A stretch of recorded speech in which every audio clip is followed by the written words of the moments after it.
और अब हमारा स्पेशल कार्यक्रम, और इस स्पेशल कार्यक्रम में सवाल सीधा सा एक है, मोदी सरकार के 11 साल बेमिसाल क्यों? जी हाँ, और इसी कार्यक्रम में मोदी सरकार के 11 साल बेमिसाल में आज हमने आमंत्रित किया प्रदेश के बाढ़ नियंत्रण मंत्री राज्य मंत्री दिनेश खटीक को, जल संसाधन राज्य मंत्री दिनेश खटीक को, हस्तिनापुर से 2 बार विधायक बनने का रिकॉर्ड स्थापित करने वाले दिनेश खटीक को, एमएलए दिनेश खटीक को। एमएलए दिनेश खटीक बता रहे मोदी सरकार के 11 साल क्यों बेमिसाल है और योगी सरकार किस तरह से इन 11 सालों की सफलता में पिछले 8 सालों से लगातार योगदान देती आ रही है। उन्होंने बताया कि जितना काम बाढ़ नियंत्रण विभाग को लेकर मोदी और योगी के नेतृत्व में हुआ है उतना आजादी के बाद कभी भी नहीं हुआ है। पूर्वांचल में 90% बाढ़ प्रभावितों को मदद और बाढ़ की दुर्घटनाओं में कमी लाना इस सरकार की जवाबदेही बताती है। हस्तिनापुर से दूसरी बार विधायक चुने गए दिनेश खटीक ने बताया कि हस्तिनापुर में ऐतिहासिक महत्व के मंदिरों का निर्माण लगातार जारी है और गंगा के कटाव से जो हर साल लाखों रुपए की फसल नष्ट हो जाती थी, जान माल की हानि होती थी, उस पर भी ब्रेक लगा है। लेकिन साथ ही साथ उन्होंने कहा है कि अभी कुछ और डिपार्टमेंट्स में सुधार की आवश्यकता है। तो देखिए 11 साल की इन उपलब्धियों पर हमारे साथ ये विशेष कार्यक्रम 11 साल मोदी सरकार के क्यों हैं बेमिसाल। मोदी सरकार के 11 साल क्यों हैं बेमिसाल और उत्तर प्रदेश का कितना बड़ा योगदान। योगी सरकार की टीम में राज्य मंत्री दिनेश खटीक पश्चिमी उत्तर प्रदेश में इतिहास बनाकर गए हैं। वो सीट जो लखनऊ की गद्दी के लिए एक मिथ बन चुकी है उसको दोबारा जीता दिनेश खटीक, राज्य मंत्री उत्तर प्रदेश सरकार। आज योगी और मोदी की जो ये टीम है वो क्यों उपयोगी है भारत में और उत्तर प्रदेश में, और मोदी सरकार के 11 साल क्यों हैं बेमिसाल, इस पर हमारे साथ राज्य मंत्री दिनेश खटीक हैं। सर नमस्कार, स्वागत है आपका। धन्यवाद। सबसे पहले तो मैं सिटी हलचल को और आपको बहुत धन्यवाद करना चाहता हूं कि देश के आदरणीय प्रधानमंत्री श्री नरेंद्र मोदी जी के जो 11 साल उन्होंने देश के लिए एक एक अपना एक एक जीवन का एक एक पल बिना रुके बिना थके सबका साथ सबका विकास और सबके विश्वास और सबके प्रयास के साथ 140 करोड़ जनता की चिंता करने का काम किया है। इसी के अनुरूप भारतीय जनता पार्टी ने संकल्प लिया है कि 140 करोड़ लोगों के लिए रात दिन आदरणीय प्रधानमंत्री जी ने और उत्तर प्रदेश के माननीय मुख्यमंत्री जी ने रात दिन लग कर के मेहनत की है। उत्तर प्रदेश इन 11 सालों में कितना बदला है? 8 सालों में मेनली तो ये कहा जाए। आपने देखा होगा कि 2014 में भारतीय जनता पार्टी की सरकार बनने से पहले हमने खुद देखा है कि जब हम दिल्ली जाया करते थे तो हम मेरठ से चलते थे तो कम से कम 5 या 6 घंटे जाम में रहने के बाद लगभग 6 घंटे में हम दिल्ली पहुंचते थे। और मैं धन्यवाद दूंगा देश के आदरणीय प्रधानमंत्री जी को कि उन्होंने केवल दिल्ली से चल के, यानी कि मानिएगा इंडिया गेट से यदि व्यक्ति चले वो सीधा मेरठ गंगानगर जैसी जगह पर आए तो 45 मिनट में आप यहाँ पर आ जाएंगे। और सबसे बड़ा काम उन्होंने हमारे जो मेट्रो सिटी देने का काम किया है, मेट्रो ट्रेन देने का काम किया है। वहीं अगर मैं बात करूं तो सबसे अच्छी रैपिड रेल देने का काम देश के प्रधानमंत्री जी ने किया है। अगर वहीं मैं बात करूं युवाओं के लिए तो सबसे बड़ी देश की खेल यूनिवर्सिटी, जो हमारे देश की प्रतिभाएं हैं, जो बच्चे हैं खेल कूद करके वो नौकरी में भी जाएंगे, देश का नाम रोशन करेंगे, ऐसी यूनिवर्सिटी हमारे यहाँ पर बन रही है सरदना में। हमारे ज़िले के लिए अपने में एक अद्भुत है। और उससे भी एक अलग गंगा एक्सप्रेसवे, जो यानी कि यहाँ से जाकर के आप सीधा प्रयागराज जाना चाहेंगे तो आप कम से कम 18 घंटे में वहाँ पहुँचते हैं।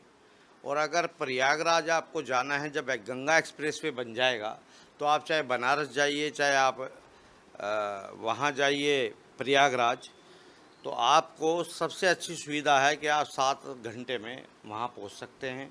गंगा एक्सप्रेसवे देने का काम किया है। अगर मैं बात करूँ, नहरों की बात करूँ, जो खुद हमारे में अपने आप में एक अद्भुत है कि उत्तर प्रदेश में बुंदेलखंड और पूर्वांचल में बहुत ऐसे क्षेत्र थे जहाँ आज तक पानी नहीं पहुँचा था, जो आज भी पीने का पानी जिन गाँवों में नहीं था। आदरणीय मोदी जी ने एक संकल्प लिया था कि प्रत्येक घर को नल से जल मिले और प्रत्येक व्यक्ति का कैसे किसान की हमारे आय बढ़े। हमारा बुंदेलखंड का किसान जो था, वहाँ पे नहरें नहीं थी। नई नहरें खोदने का काम भी यदि हुआ है तो वो आदरणीय प्रधानमंत्री मोदी जी के इसी 11 साल के कार्यकाल में हुआ है। सर, एक बड़ा सवाल विपक्ष उठाता रहता है कि जितना आपने सड़कों का नेटवर्क बनाया है, उससे ज़्यादा टोल प्लाजा और टैक्स आप वसूलते हैं। क्या ये 11 साल की सुनहरी यादों में कहीं एक छोटा सा बिंदु नहीं है जो सोचने को विवश करता है? उन लोगों को 70 साल उन लोगों की सरकारें रही जो विपक्ष हैं। हम उनसे पूछना चाहते हैं, कांग्रेस की सरकार 55-60 साल रही।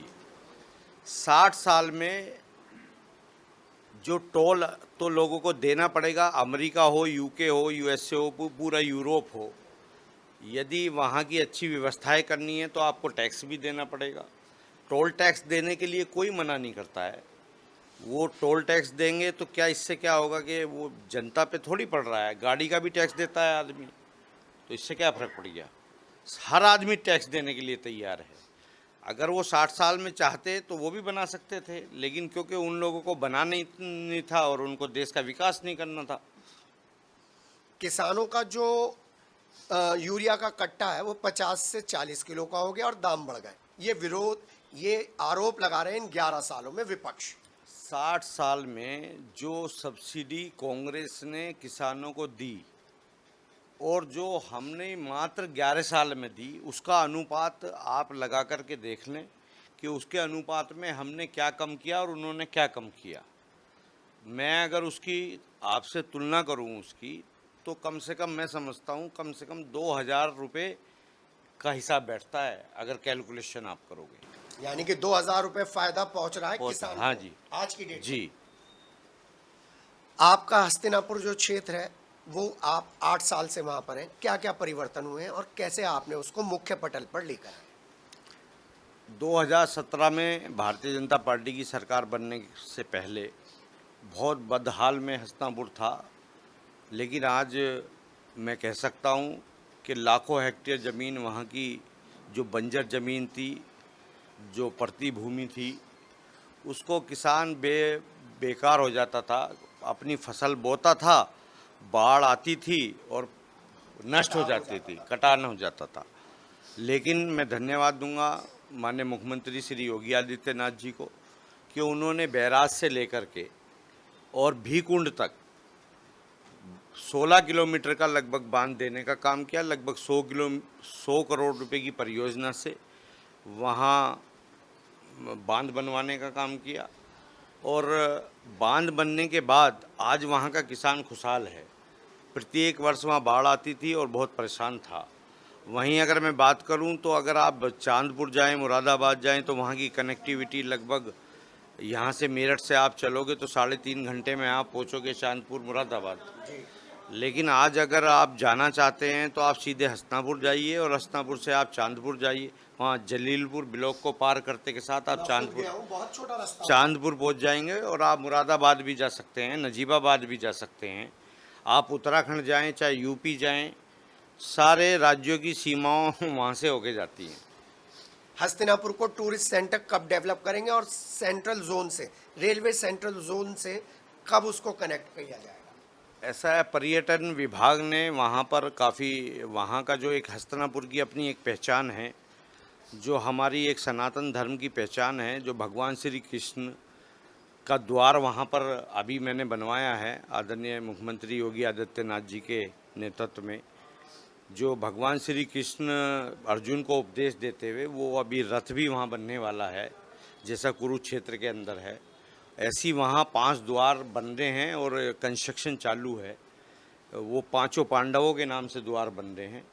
तो एक वहीं मैं बात करूं तो द्रौपदी घाट बहुत अच्छा बन रहा है, कर्ण मंदिर का जीर्णोद्धार हुआ है, पांडेश्वर मंदिर का जीर्णोद्धार हुआ है।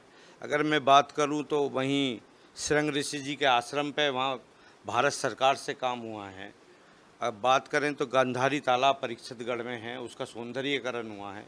केवल हमारी सरकार ऐसी है जो आदिकाल से सनातन धर्म जब से है, केवल भारतीय जनता पार्टी ने जो खोया हुआ एक अपना इतिहास 60 साल में कांग्रेस ने जो इसको समाप्त कर दिया था, विलुप्त कर दिया था, उसको आदरणीय मोदी जी ने दोबारा से एक देश के अंदर दोबारा सनातन धर्म की पहचान लाने का काम किया है। एक बड़ा सवाल उठता है कि करीब करीब कल ही बीएसए आशा चौधरी ने 131 विद्यालयों की लिस्ट डाली है जिसमें 1 से लेकर 20 बच्चे हैं। आपका सर्व शिक्षा अभियान अधिकारियों की लाल फीताशाही की वजह से खत्म होता जा रहा है, गरीब लोगों को शिक्षा नहीं मिल रही है, इस पर आपका ध्यान है? ऐसा आप मेरे संज्ञान में लाए हैं। अगर कोई ऐसा इशू है तो उसके बारे में बीएसए से भी बात करेंगे और जिलाधिकारी से भी बात करेंगे। एक एक बच्चा है और 6-6 टीचर हैं। ऐसा विषय आपने संज्ञान में अब लाए हैं तो इस डिपार्टमेंट के अधिकारियों से भी बात करेंगे, और ऐसा है तो चाहे उसका आपस में समायोजन कराएं और कोई रास्ता ऐसा निकाला जाएगा कि सरकार का एक भी पैसा खराब ना हो और बच्चों को अच्छी शिक्षा कैसे मिल सके। क्योंकि वहीं अगर मैं बात करूं तो बेसिक शिक्षा में ऐसे भी उदाहरण हैं कि जो हमारे समय में स्मार्ट क्लासेस बनी हैं, जहां बच्चे को बहुत अच्छे मोजे, ड्रेसेस, बेल्ट, बैग्स दिए गए हैं और बहुत अच्छी स्मार्ट क्लास बना करके जो एक सुविधा प्राइवेट स्कूल में इंग्लिश मीडियम की हुआ करती है, उसी की तर्ज पे आदरणीय योगी आदित्यनाथ जी ने उसको बहुत अच्छे से बेसिक शिक्षा विभाग में काम हुआ है। और मैं कहने में मुझे कोई दिक्कत नहीं है, लगभग मैं समझता हूँ कि ऐसे भी स्कूल हैं जहाँ 500, 600, 1000, 1200 बच्चे भी हैं।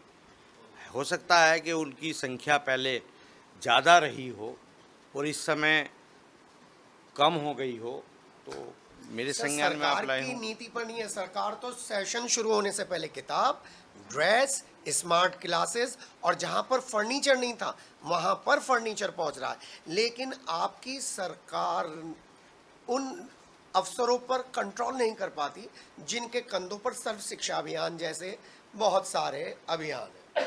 ये उनके ऊपर है, आपकी सरकार के ऊपर उंगली नहीं है सर।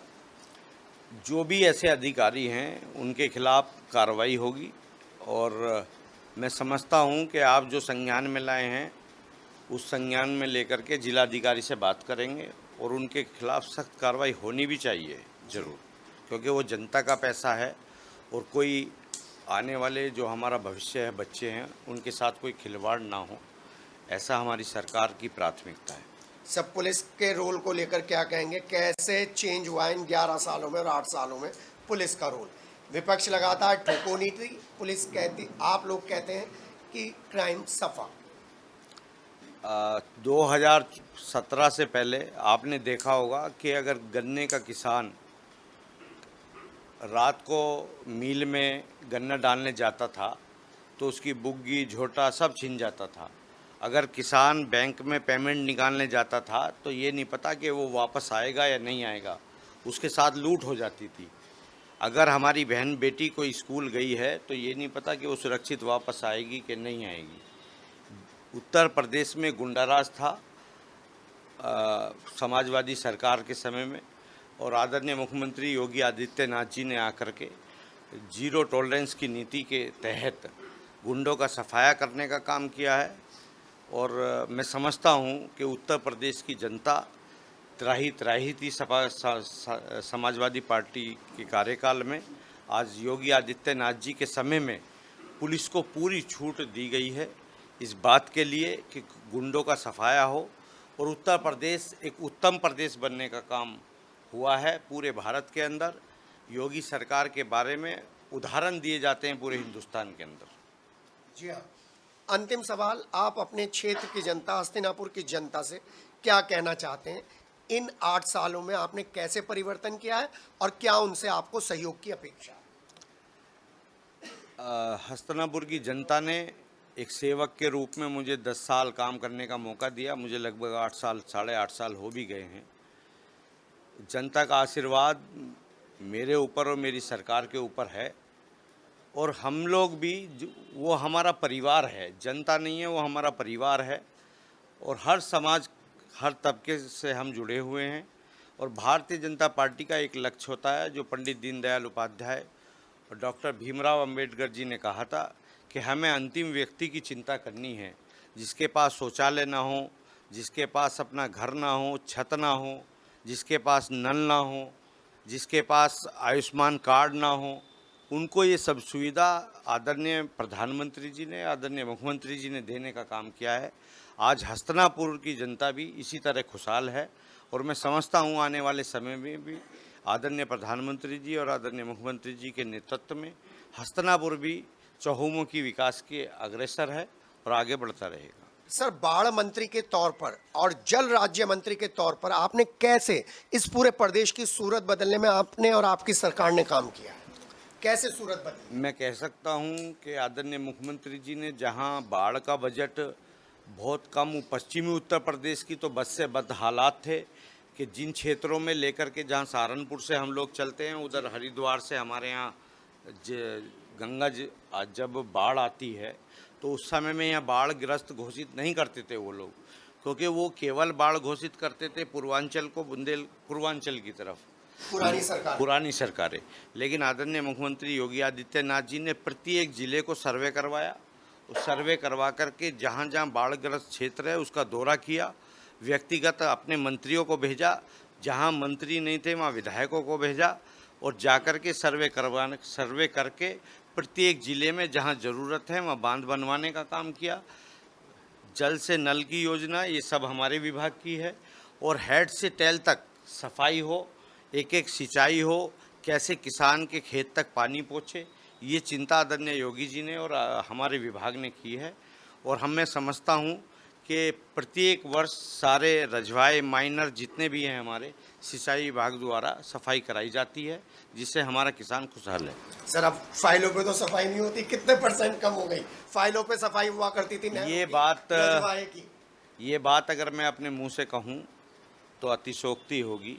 आप इसके बारे में यदि हमारे क्षेत्र की जनता से या जनता से सवाल पूछें कि किसान के खेत तक पानी जाता है तो अच्छा रहेगा। किसान ही बताएं। मैं सफाई की बात पूछ रहा हूँ, ये तो क्योंकि विधानसभा में प्रश्न उठा करते थे कि सर नहरें कागजों पे साफ होती हैं, नहीं, वो रोक दिया आपकी सरकार ने। हमारी सरकार में ऐसा कभी कोई काम नहीं हुआ। आपने देखा होगा कि 2017 से सरकार बनने के बाद एक भी किसी भी डिपार्टमेंट में, चाहे हमारा डिपार्टमेंट इरिगेशन डिपार्टमेंट हो या उत्तर प्रदेश का कोई भी डिपार्टमेंट हो, किसी भी डिपार्टमेंट में आपने देखा होगा कि कोई भी आज तक 1 रुपये की चीटिंग किसी विभाग में नहीं कर सकता। सिटी हलचल हर बात का सबूत चाहता है, क्योंकि सिटी हलचल के जो दर्शक है ना, वो अपने जनप्रतिनिधियों से जवाब और सवाल का दौर चलाते रहते हैं। दिनेश खटीक राज्य मंत्री के यहाँ पर आकर ये सब भीड़ मुझे एक उत्साह दे रही है कि मैं भी सबूत के तौर पर राज्य मंत्री दिनेश खटीक से पूछूं। सर, आपने कह तो दिया है कि आपके यहाँ नहरों की सफाई होती है, आप जनता से पूछ लो, आपके पास भी कोई सबूत है? सर, हमारे पास सबूत है। आप देखिएगा, ये पूरा डाटा हमारा अपलोड होता है जी, यूट्यूब पे भी होता है और पूरे विभाग का आपको मिलेगा। आप देखिएगा, ये माइनर है हमारी जी। इन माइनरों में एक तरफ ये है कि जहाँ सफाई नहीं हुई, उसके बाद ये है कि जिसमें सफाई हुई है। दोनों आपके सामने है, देखिएगा। जी हाँ, दिनेश खटीक हमको दिखा रहे हैं अपने क्षेत्र में ही नहीं बल्कि उत्तर प्रदेश सरकार के मातहत चलने वाली नहरों की सफाई की प्रक्रिया। आप इस सबूत के साथ बातों पर विश्वास कर सकते हैं, और अगर आपके पास भी कोई सवाल है तो आप ज़रूर भेज सकते हैं। सर, आप खुद भी मुआयना करते हैं? खुद मुआयना हम भी करते हैं, और प्रत्येक हमारे एक्शन हो, जई हो, ई हो, उसके बाद ही पेमेंट होता है। जब सर्वे हो जाता है और उसके बाद कंप्लीशन सर्टिफिकेट भी दिया जाता है, और हम किसान से भी इस बात की पुष्टि करते हैं, और एक ड्रोन कैमरे के माध्यम से, कि हम लोगों का एक डाटा होता है कि ड्रोन कैमरे से इतने किलोमीटर से इतने किलोमीटर तक सफाई हुई है, उसका ड्रोन कैमरे से पूरा करवा करके और पूरा प्रदेश को शासन को जाता है। और वो प्रदेश में जाता है। जी हाँ, बेबाक तरीके से राज्य मंत्री दिनेश खटीक ने 8.5 साल और 11 साल पर बताई सरकार की प्राथमिकताएं और केंद्र सरकार की नीतियां किस तरीके से आम आदमी को, जो लाइन में सबसे पीछे लगा हुआ है, पॉवर्टी लाइन में है, उनको कैसे मदद पहुंच रही है। ये 11 साल वाकई बेमिसाल है यूपी सरकार के लिए और केंद्र सरकार के लिए। इसीलिए ये कार्यक्रम आपको 2027 से पहले तैयार करेगा वोट डालने के लिए। आप अपने जनप्रतिनिधियों की हर नीति को चेक कर सकते हैं, टेस्ट कर सकते हैं, सवाल पूछ सकते हैं, क्योंकि ये मोदी सरकार है, क्योंकि ये योगी सरकार है। अपने सहयोगी अमित, विवेक और संजय के साथ के योगी और मोदी सरकार के 8 और 11 साल क्यों है बेमिसाल में फिर मुलाकात करेंगे एक अलग जनप्रतिनिधि के साथ। हमें दीजिए इजाजत, नमस्कार।